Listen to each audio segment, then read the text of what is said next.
Hello बच्चों, let us read the question and the question says when alpha particles are sent through the thin gold foil, most of them go straight through the foil because alpha particles are positively charged, mass of alpha particles is more than mass of electron, most of the part of an atom is empty space, alpha particles move with high velocity।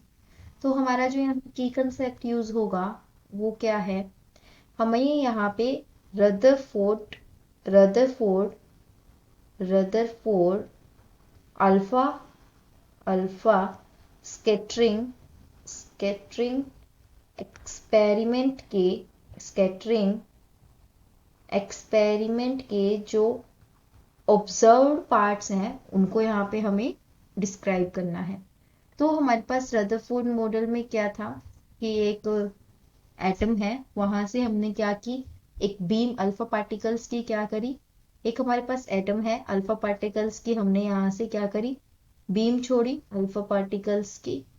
तो ये है atom जिसका centre में nucleus है। तो observe किया गया कि मोस्ट ऑफ द जो अल्फा पार्टिकल्स थे वो स्ट्रेट चले गए, कुछ एक इस तरीके से बैंड हो गए और कुछ हमारे वापसी भी मूव हो गए।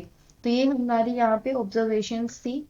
तो इसके अकॉर्डिंग क्या है कि हमारा जब अल्फा पार्टिकल्स गए एक हमारे एटम के अंदर, in an atom most of the space is empty and the whole mass of atom the whole mass of atom is concentrated at the center of the atom।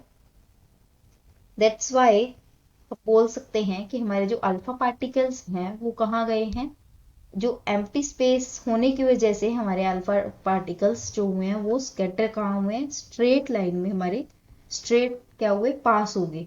सो हमारा यहाँ पे option number C, most of the part of the an atom is empty, इस वजह से हमारा क्या हुआ, जो अल्फा पार्टिकल है वो स्ट्रेट गए हैं, क्योंकि जो एक एटम है उसके अंदर बहुत सारा पार्ट क्या है, एम्प्टी। इसलिए हमारा ऑप्शन नंबर कौन सा, C is the correct option. Hope you understand the solution, best of luck.